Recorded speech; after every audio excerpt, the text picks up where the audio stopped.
இன்றைய முக்கிய செய்திகள். தெலங்கானா சுரங்க விபத்தில் சிக்கியுள்ள 8 பேரை மீட்கும் பணி தீவிரம். உயிருடன் இருப்பதற்கான வாய்ப்பு குறைவு என அமைச்சர் அச்சம். கல்வியும் மருத்துவமும் தான் திராவிட மாடல் ஆட்சியின் இரு கண்கள். முதல்வர் மருந்தகம் திட்டத்தை தொடங்கி வைத்து ஸ்டாலின் பேச்சு. ஜெயலலிதாவின் பிறந்த நாள் தமிழ்நாடு முழுவதும் கொண்டாட்டம். தலைமை அலுவலக நிகழ்ச்சியை புறக்கணித்த செங்கோட்டையன், தங்கமணி. கோயிலில் பட்டியலின மக்கள் தரிசனம் செய்ய தடை விதிக்க கூடாது. காவல்துறை நடவடிக்கை எடுக்க உயர்நீதிமன்றம் உத்தரவு.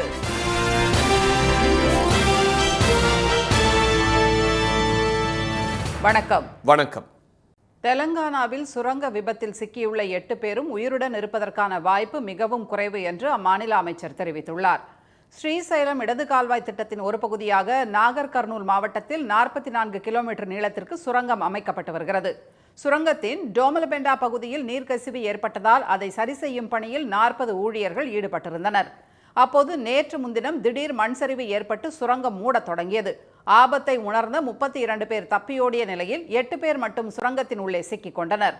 அவர்களை மீட்கும் பணியில் ராணுவ வீரர்கள், தேசிய பேரிடர் மற்றும் மாநில பேரிடர் குழுவினர் என 300 வீரர்கள் கடந்த 2 நாட்களாக ஈடுபட்டுள்ளனர். அவர்களுடன் கடற்படையினரும் உத்தராகண்ட் மாநிலம் சில்கியாரா சுரங்க மீட்பு பணியில் ஈடுபட்ட எலித்துளை வீரர்களும் மீட்பு பணியில் ஈடுபட்டுள்ளனர். மனோஜ், ஸ்ரீனிவாஸ், திவேதி, ஸ்ரீனிவாஸ். 13 கிலோமீட்டர் தூரம் மீட்பு படையினர் சென்றுள்ள நிலையில் சுரங்கத்தில் தொடர்ந்து நீர்க்கசிவும் சகதியும் உள்ளதால் எஞ்சிய 40 மீட்டர் தொலைவை மீட்பு படையினர் அடைவதில் தொய்வு ஏற்பட்டுள்ளது. சுரங்கத்தில் சிக்கியுள்ளவர்களை இதுவரை தொடர்பு கொள்ள முடியவில்லை என்று தெலங்கானா மாநில அமைச்சர் திரு ஜூபாலி கிருஷ்ணராவ் கூறியுள்ளார். தொழிலாளர்கள் சிக்கியிருக்கும் இடத்தை மீட்பு படையினர் அடைய 3 முதல் 4 நாட்கள் ஆகலாம் என்று தெரிவித்துள்ள அவர் 8 பேரும் உயிர் பிழைப்பதற்கான வாய்ப்பு மிகவும் குறைவு என்று கூறியுள்ளார். சுரங்கத்தில் இருக்கும் சகதியை அகற்ற தண்ணீர் பீச்சி அடிக்கப்படும் நிலையில் சுரங்கத்தின் சுவர்களில் விரிசல் ஏற்பட்டு வருவதும் மீட்பு பணியில் பாதிப்பை ஏற்படுத்தியுள்ளது. எனவே மாற்று வழிகளை கையாண்டு சுரங்கத்தில் சிக்கியுள்ளவர்களை மீட்க முயற்சி மேற்கொள்ளப்பட்டு வருவதாக முதலமைச்சர் அலுவலகம் வெளியிட்டுள்ள செய்திக்குறிப்பில் தெரிவிக்கப்பட்டுள்ளது. கல்வியும் மருத்துவமும் தான் திராவிட மாடல் ஆட்சியின் இரு கண்களாக விளங்கிக் கொண்டிருப்பதாக முதலமைச்சர் திரு மு க ஸ்டாலின் கூறியுள்ளார். மக்களின் மாதாந்திர மருத்துவ செலவை குறைத்திடும் வகையில் முதல்வர் மருந்தகங்கள் தொடங்கப்படும் என்று கடந்த 2024ஆம் ஆண்டு சுதந்திர தின உரையின் போது முதலமைச்சர் அறிவித்திருந்தார். அதன்படி இன்று சென்னை அண்ணா நூற்றாண்டு நூலகத்தில் நடைபெற்ற நிகழ்ச்சியில் தமிழ்நாடு முழுவதும் முதல்வர் மருந்தகம் திட்டத்தை காணொலி காட்சி மூலம் முதலமைச்சர் தொடங்கி வைத்தார்.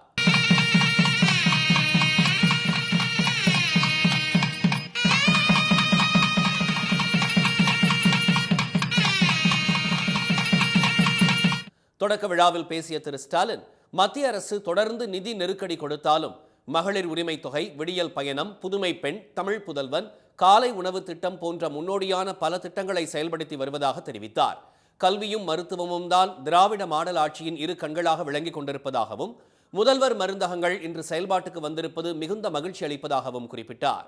சாதாரண சாமானிய மக்களுக்கான அரசு என்பதற்கு அடையாளம்தான் இந்த முதல்வர் மருந்தக திட்டம். பொதுமக்கள் தங்களுக்கான மருந்துகளை அதிக விலை கொடுத்து வாங்க வேண்டியது நிலையை மாற்றணும், அவங்களுடைய சுமையை குறைக்கணும்னு இந்த மருந்தகங்களை நாங்கள் திறப்பதற்கு திட்டமிட்டோம். அடுத்த கட்டமாக முதல்வர் மருந்தகங்களின் எண்ணிக்கை அதிகரிக்கப்படும் என்று அறிவித்த முதலமைச்சர், இதன் மூலம் பார்மசி படித்த இளைஞர்கள் தொழில் முனைவோராக உயர்வார்கள் என்றும் குறிப்பிட்டார். முதல்வர் மருந்தகங்களில் நீரிழிவு, இரத்த அழுத்தம் உட்பட பல்வேறு நோய்களுக்கான 74 மருந்துகளின் விலை சந்தை மதிப்பை விட 75 விழுக்காடு வரை தள்ளுபடி விலையில் விற்பனை செய்யப்படுவதற்கு பொதுமக்கள் வரவேற்பு தெரிவித்துள்ளனர். எங்கள் வீட்லேயும் எங்கள் அம்மாவுக்கு சுகர் இருக்குது. ஸோ நாங்கள் நார்மலாக வாங்குறப்ப இதுக்கு முன்னாடி ப்ரைவேட்டில் பார்க்கும்போது எப்படி வாங்கிட்டு இருந்தோம்னா 5000 to 3000 ஆச்சு. இதில் அப்படியே ஆஃப் த ரேட் கம்மியாக வருது. ஸோ நாங்கள் ஒரு 1000 rupeesக்கு வாங்குறோம். இன்னும் என்னென்ன இஷ்யூ இருக்கோ அதை நீங்கள் பார்த்துக்கலாம். கண்டிப்பாக முதல்வர் இப்போ மருந்தகம் திறந்திருக்காரு. இப்போ நான் சக்கரை நோய்க்கு மருந்து வாங்கியிருக்கோம். வெளியில் 550 ரூபாய்க்கு வாங்கினேன். இன்னைக்கு இங்கே வாங்கினா 125 ரூபாய்க்கு வாங்கியிருக்கேன். எங்களுக்கு ரொம்ப உதவியாக இருக்குது, நல்லா ஹெல்ப்பாக இருக்குது.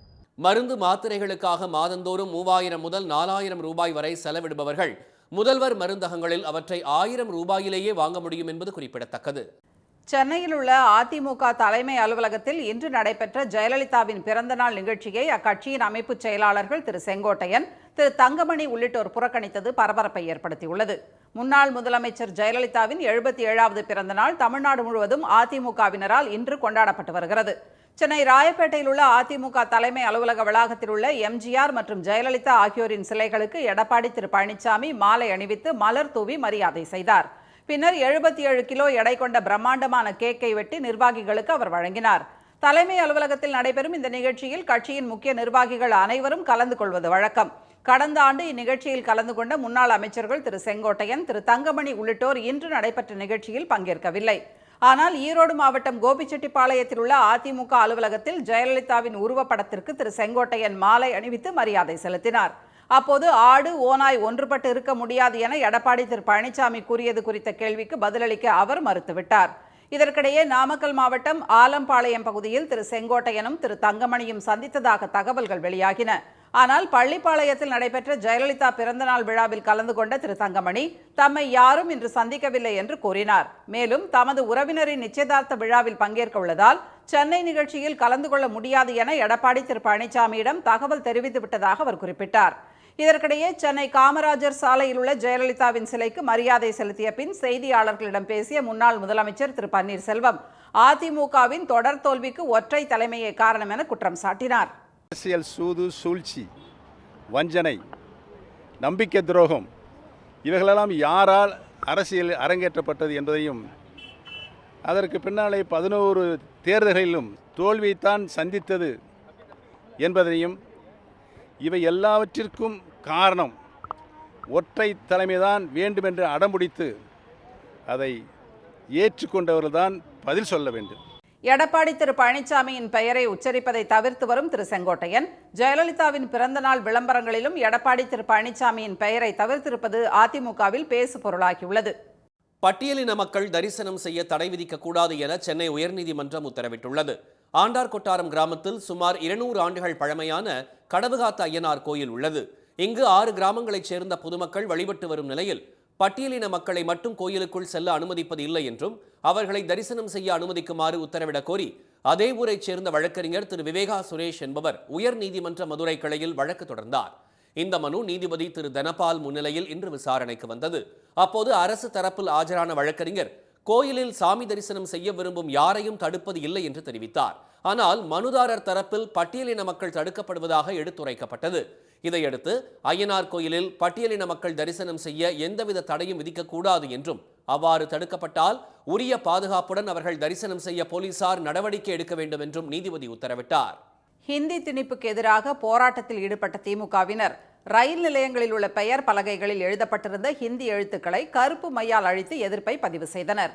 புதிய தேசிய கல்விக் கொள்கை மூலம் ஹிந்தி திணிப்பை முன்னெடுக்கும் மத்திய பாஜக அரசு மும்மொழி கொள்கையை ஏற்காததால் தமிழ்நாட்டிற்கான கல்வி உதவி நிதி, பேரிடர் நிவாரண நிதிகளை நிறுத்தி வைத்துள்ளது. இதற்கு திமுக மற்றும் அதன் கூட்டணி கட்சிகள் கடும் கண்டனம் தெரிவித்துள்ளன. இந்நிலையில் தென்காசி மாவட்டம் சங்கரன்கோவில் ரயில் நிலையத்தில் ஆர்ப்பாட்டம் செய்த திமுகவினர் பெயர் பலகையில் எழுதப்பட்டிருந்த ஹிந்தி எழுத்துக்களை கருப்பு மையை கொண்டு அழித்தனர். பாவூர் சத்திரம் ரயில் நிலைய பெயர் பலகையில் எழுதப்பட்டிருந்த ஹிந்தி எழுத்துக்களை கருப்பு மையால் அழித்த திமுகவினர் தமிழ் வாழ்க, தமிழ்நாடு வாழ்க என்று முழக்கங்களை எழுப்பினர்.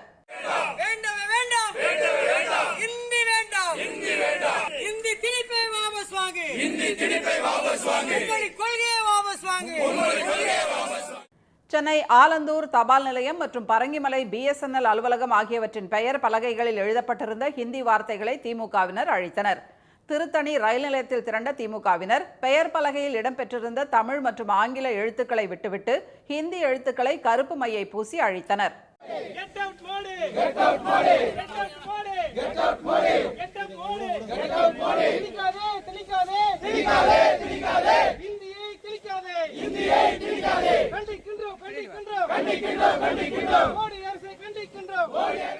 கடலூர் மாவட்டம் தேவனாம்பட்டினம் அரசு பெரியார் கலைக்கல்லூரி மாணவர்கள் இன்று வகுப்பை புறக்கணித்து உள்ளிருப்பு போராட்டத்தில் ஈடுபட்டனர். கல்லூரி வாயில் முன்பு ஆர்ப்பாட்டத்தில் ஈடுபட்ட மாணவர்கள் ஹிந்தியை திணிக்க முயலும் மத்திய பாஜக அரசுக்கு எதிராக முழக்கங்களை எழுப்பினர்.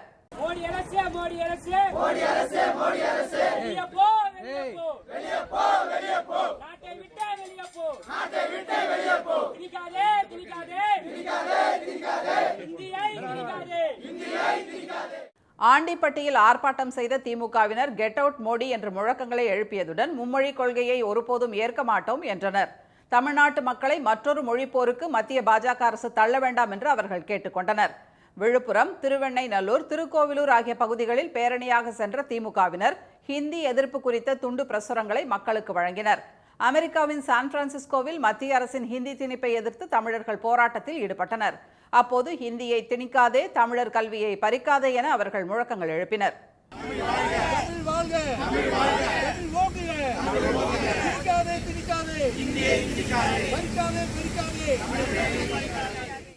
இலங்கை கடற்படையினரின் கைது நடவடிக்கையை கண்டித்து காலவரையற்ற வேலைநிறுத்த போராட்டத்தில் ராமேஸ்வரம் மீனவர்கள் ஈடுபட்டுள்ளனர்.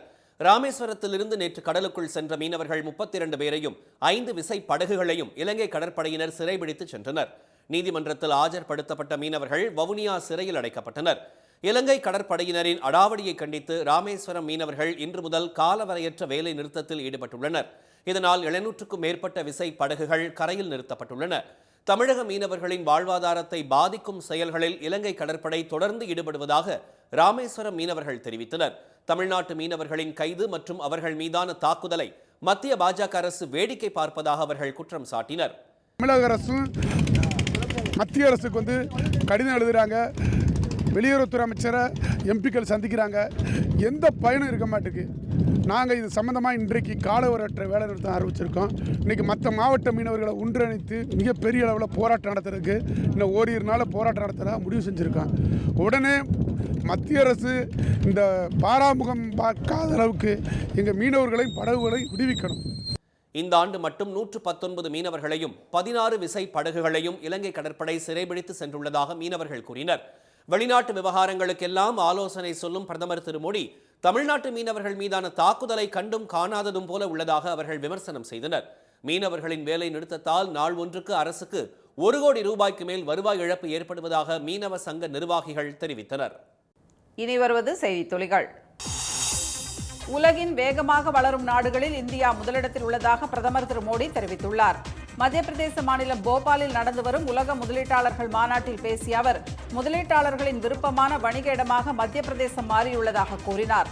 மின்சார வாகன உற்பத்தி, விண்வெளி நிறுவனங்களுக்கான விநியோக சங்கிலியாக இந்தியா மாறி வருவதாகவும் அவர் தெரிவித்தார். மகாராஷ்டிராவை ஆளும் பாஜக தலைமையிலான மகாயுதி கூட்டணியில் பாஜகவுக்கும் திரு ஏக்நாத் ஷிண்டே தலைமையிலான சிவசேனாவுக்கும் இடையேயான விரிசல் மேலும் அதிகரித்துள்ளது.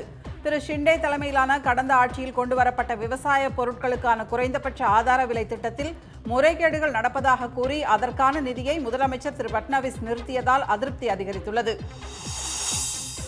ஒடிசாவில் நடந்த மாவட்ட நீதிபதிகள் தேர்வில் ஒருவர் கூட தேர்வாகாதது அதிர்ச்சியை ஏற்படுத்தியுள்ளது. 45 மாவட்ட நீதிபதிகளுக்கான தேர்வு கடந்த மாதம் 5ஆம் தேதி நடந்தது.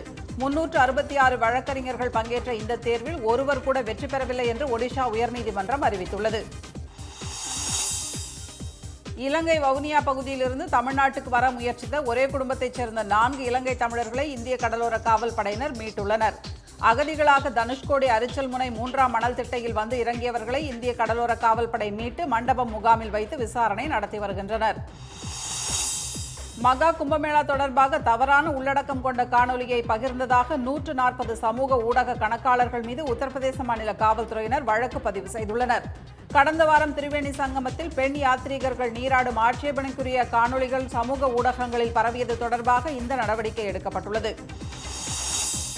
பேச்சுவார்த்தை முடியும் வரை போராட்டம் நடத்தக்கூடாது என ஜாக்டோ ஜியோவுக்கு சென்னை உயர்நீதிமன்றம் உத்தரவிட்டுள்ளது.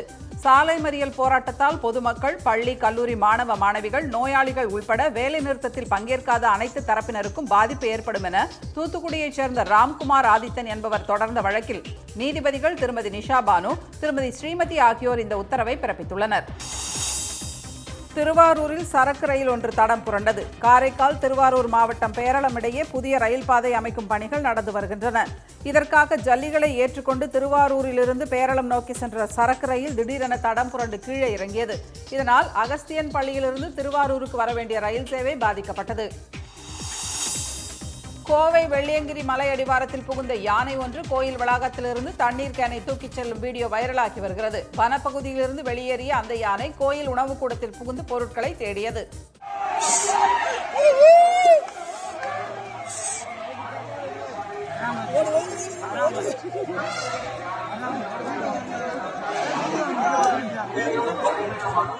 விரட்ட முற்பட்ட போது வனத்துறையின் வாகனத்தையும் அந்த யானை முட்டித்தள்ளி அட்டகாசம் செய்தது. சிதம்பரம் அருகே வீட்டிற்குள் புகுந்த முதலை பிடிபட்டது. கான்சாகிப் வாய்க்கால் பின்புறம் உள்ள ஒரு வீட்டில் முதலை நுழைந்ததாக வந்த தகவலை அடுத்து சென்ற வனத்துறையினர் சுமார் 550 கிலோ எடையும் 13 அடி நீளமும் உள்ள முதலையை பிடித்தனர். முதலையை பாதுகாப்பாக எடுத்துச் சென்ற வனத்துறையினர் வக்காரமாரி ஏரியில் விட்டனர். இன்றைய வர்த்தக முடிவில் மும்பை பங்குச்சந்தை குறியீட்டு எண் சென்செக்ஸ் 856 புள்ளிகள் குறைந்து 74,454 புள்ளிகளாக இருந்தது. தேசிய பங்குச்சந்தை குறியீட்டு நிப்டி 243 புள்ளிகள் சரிந்து 22,552 புள்ளிகளாக நிறைவடைந்தது. இதனால் முதலீட்டாளர்களுக்கு சுமார் 5 லட்சம் கோடி இழப்பு ஏற்பட்டுள்ளது. சென்னையில் இன்று ஆபரண தங்கத்தின் விலை சவரனுக்கு 80 ரூபாய் உயர்ந்து ஒரு சவரன் 64,440 ரூபாயாகவும் 1 கிராம் 8,055 ரூபாயாகவும் உள்ளது. வெள்ளி விலையில் மாற்றமின்றி 1 கிராம் 108 ரூபாயாக உள்ளது. மீண்டும் இன்றைய முக்கிய செய்திகள். தெலுங்கானாவில் சுரங்க விபத்தில் சிக்கியுள்ள 8 பேரும் உயிருடன் இருப்பதற்கான வாய்ப்பு மிகவும் குறைவு என்று அம்மாநில அமைச்சர் அச்சம் தெரிவித்துள்ளார். கல்வியும் மருத்துவமும் தான் திராவிட மாடல் ஆட்சியின் இரு கண்களாக விளங்கிக் கொண்டிருப்பதாக முதலமைச்சர் ஸ்டாலின் கூறியுள்ளார். கோயிலில் பட்டியலின மக்கள் தரிசனம் செய்வதை தடுக்கக்கூடாது என்று உயர்நீதிமன்றம் உத்தரவிட்டுள்ளது. இத்துடன் இந்த செய்திகள் நிறைவடைகின்றன. மீண்டும் சன் டிவியில் செய்திகள் நாளை காலை 7:30 மணிக்கு. செய்திகளை உடனுக்குடன் தெரிந்து கொள்ள QR கோடை ஸ்கேன் செய்து சன் நியூஸ் வாட்ஸ்அப் சேனலுடன் இணைந்திருங்கள். வணக்கம். வணக்கம்.